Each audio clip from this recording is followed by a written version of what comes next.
If you take cases for both the plaintiff and the defense, then you must understand both perspectives so that you can perform your role well for either side.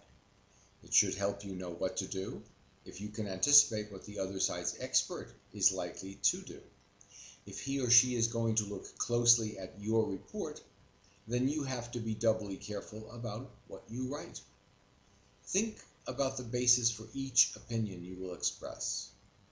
If the opinion required steps, then you better have taken those steps. If a plaintiff's expert misses a step, he should be called to task for it.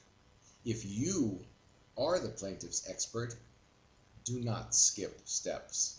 You must do everything that needs to be done and do it in the right order. If you are the defendant's expert, you should confirm that the plaintiff's expert followed the same necessary steps.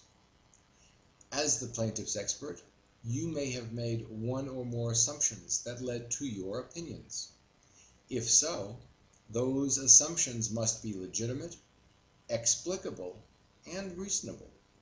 If you are the defendant's expert, look carefully at every assumption the expert for the plaintiff has made. Determine any weakness in those assumptions, either from your existing knowledge or your own new research. For example, does an assumption even correctly apply in this case and under the circumstances that existed? You use similar logical approaches whether you act as an expert for the plaintiff or the defense. A plaintiff's expert has to lead the reader and eventually the court, the judges and jurors, to conclusions through a series of logical steps. He has to draw on his expertise, his tests, his analyses, and his observations to create what is called a foundation for each opinion. If you are the defendant's expert, you can work forwards or backwards from each of the plaintiff's expert's opinions. Did the facts lead to the opinions, or are the opinions fully supported by the facts? Regardless of whether you are the plaintiff's or the defendant's expert, your goal is to assess whether each of the steps taken by the plaintiff's expert made sense.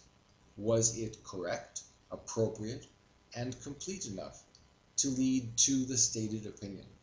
You should assess whether any portion of the plaintiff's expert's logic suffered from any mistaken assumption or oversight.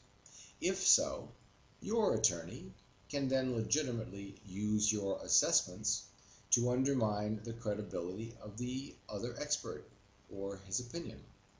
So a key tactic is that if you are the plaintiff's expert, you should consider all these possibilities. You should prepare to explain why you may have chosen one or only a subset of the possibilities as the basis for an opinion. More than one possibility often exists. A common error made by people in general is to take the easy way out and say, that was the only way possible. Bridge players may say, there was no other way to play the cards. Backgammon players may say, well, there was no other way to play those dice. Expert witnesses may say that their conclusion is the only sensible one. A key tactic then is that if you are the defendant's expert, you should list other possibilities that the plaintiff's expert should have considered and why. Pointing out those other possibilities may by itself be enough to generate reasonable doubt or to undermine the credibility of the other side's expert and his opinions.